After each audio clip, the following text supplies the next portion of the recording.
2017 के बाद यूपी में योगी सरकार बनने के बाद मुख्तार अंसारी की आर्थिक साम्राज्य को खत्म करने का काम किया गया है, तो वहीं अब मुख्तार के राजनीतिक विरासत पर भी संकट के बादल मंडरा रहे हैं। दरअसल अफजाल अंसारी और मुख्तार अंसारी सजा काट रहे हैं। इसके साथ ही मुख्तार का बेटा और अब्बास और उसकी पत्नी भी जेल की सलाखों के पीछे हैं, तो वहीं मुख्तार की बीबी और उसका छोटा बेटा उमर भी फरार चल रहा है। जिसके बाद सवाल ये उठ रहा है कि आखिर मुख्तार अंसारी की राजनीतिक विरासत को कौन संभालेगा। सुधीर जी, मुख्तार अंसारी की जैसे राइट हैंड तमाम माना जाता है, तो अब धीरे धीरे मुख्तार की कमर टूटने का काम करिए जिस तरह से वर्षा था।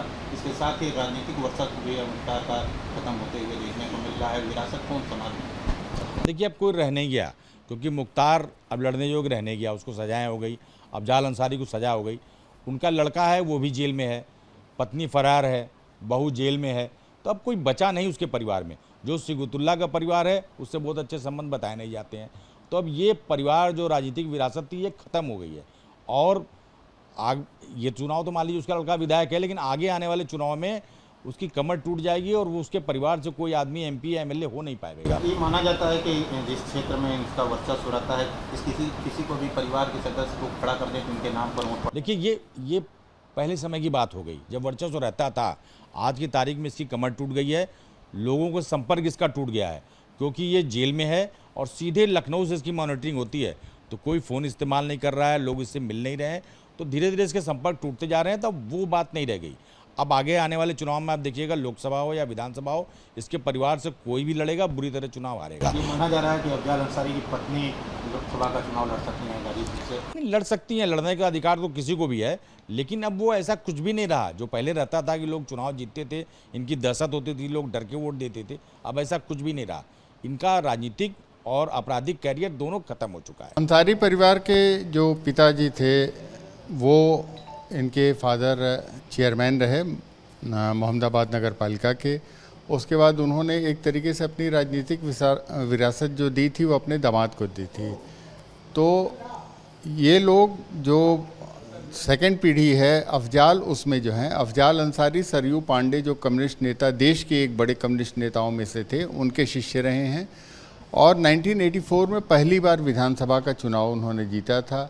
फिर 1989 में कम्युनिस्ट पार्टी के ही टिकट पे दूसरा विधानसभा चुनाव जीता था। तीसरी बार भी वो विधानसभा का चुनाव भले कम्युनिस्ट पार्टी के टिकट पे लड़े थे, लेकिन मुलायम सिंह से उनके संबंध हो चुके थे और उस ज़माने में प्रदेश में 3-4 विधायक हुआ करते थे कम्युनिस्ट पार्टी के।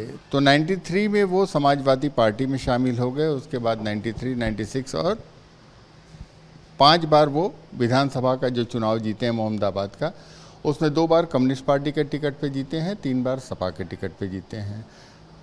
ये बात कम लोगों को पता है कि मुख्तार अंसारी को लोग समझते हैं कि मऊ सदर के विधायक रहे हैं। मुख्तार अंसारी ने पहली बार गाजीपुर सदर सीट से चुनाव लड़ा था और वो भी कम्युनिस्ट पार्टी के ही टिकट पे लड़े थे।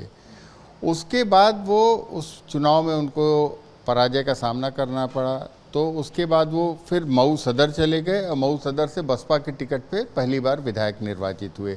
लेकिन पहला विधानसभा चुनाव जो था वो वहाँ से। अंसारी परिवार की राजनीतिक विरासत जो है वो उसको संभालने के लिए सेकंड जनरेशन आ गई है। सिगुतुल्ला के बेटे, अगर परिवार में अभी तक नॉन क्रिमिनल रिकॉर्ड है किसी का तो मुन्नू अंसारी का है। मुन्नू के ऊपर कोई, जैसे कि इनके ऊपर केसेस हैं, मुख्तार के बेटों के ऊपर वैसे केसेस नहीं हैं।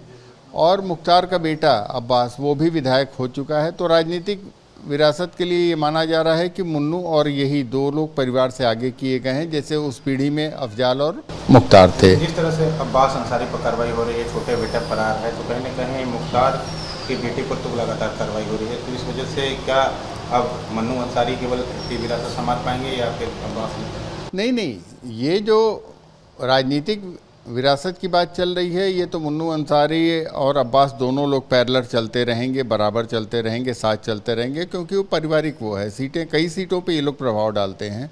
2 सीटों तक ही ये सीमित नहीं है। गाजीपुर की जो संसदीय सीट है उस पर 2 बार अफजाल विधायक हो चुके हैं, 2 बार सांसद हो चुके हैं।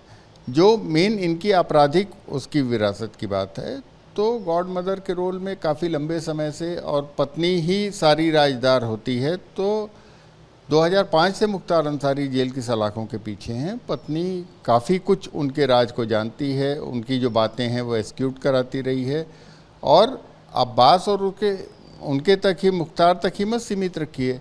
उनकी बहू जो निखत है वो भी चित्रकूट जेल में बंद है, और ये कासगंज जेल में अब्बास बंद हैं, मुख्तार बांदा जेल में बंद हैं।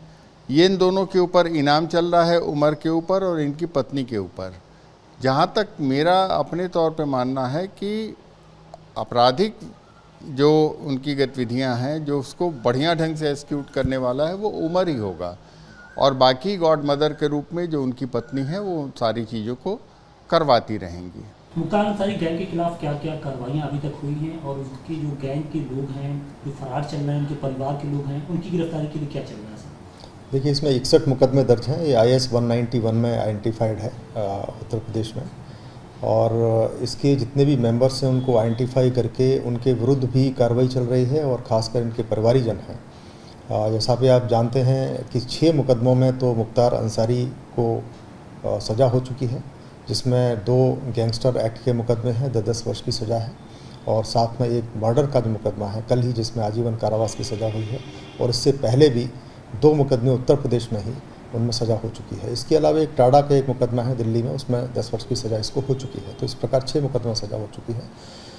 इसके साथ ही साथ जो गैंगस्टर के मामले इन लोगों के अगेंस्ट थे, उसमें करीब 500 करोड़ की संपत्ति इनकी जो अटैचमेंट के साथ साथ ध्वस्त की गई है। साथ ही साथ इनके जो गैंग मेंबर्स हैं उनके जितने भी लाइसेंसेस थे सारे कैंसिल कराए गए हैं, और हिस्ट्री शीट भी खोली गई हैं इनके बहुत सारे मेंबरान्स जो कि जमानत पर हैं उनके विरुद्ध।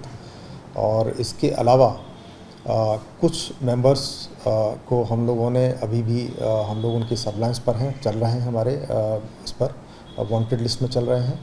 और कुछ मेंबर्स अभी हम लोगों ने रिसेंटली, जैसे एक अंगद राय करके इनका एक शूटर था, वो सासाराम में जाकर के सरेंडर कर गया था, और उसके बाद हम लोग उसको रिमांड पर लेकर के उसके विरुद्ध भी कार्रवाई करेंगे।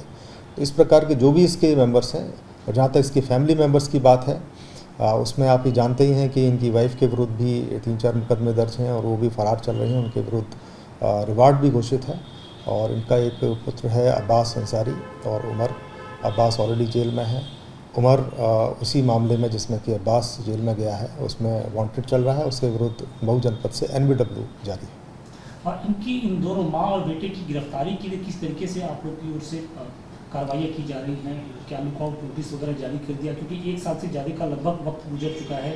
आपसा अंसारी लगातार फरार चल रही हैं, हेट स्पीच मामले में उमर भी फरार चल रहा है। तो इनकी गिरफ्तारी के लिए क्या कोशिशें की जा रही है? इसमें हम लोगों की टीम लगी हुई है, खासकर जनपद गाजीपुर और मऊ की, और साथ ही साथ हम लोगों की भी टीमें काम करती हैं, खासकर रेंज स्तर पर, जोन स्तर पर भी।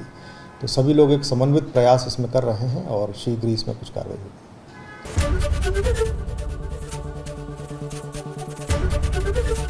ABP गंगा, खबर आपकी, जुबान आपकी।